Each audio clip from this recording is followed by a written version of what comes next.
ঘরের ওপার থেকে এপারে দেয়াল চুয়ে পানি আসছে, আর পানি এসে আমার চৌকির নিচে জমা হচ্ছে। এই যে দেখেন, পুরো দেয়ালটা একদম ভিজে, দেয়াল চুয়ে পানি আসছে ঘরের ভিতরে। তো এই দেয়াল চুয়ে পানি আসার একটাই কারণ, আমার ঘরের ওই পারে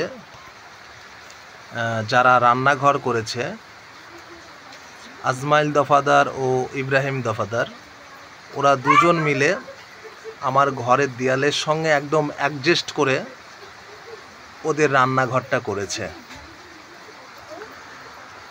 দেখবেন চলেন কি অবস্থায় ওদের রান্নাঘরটা করেছে।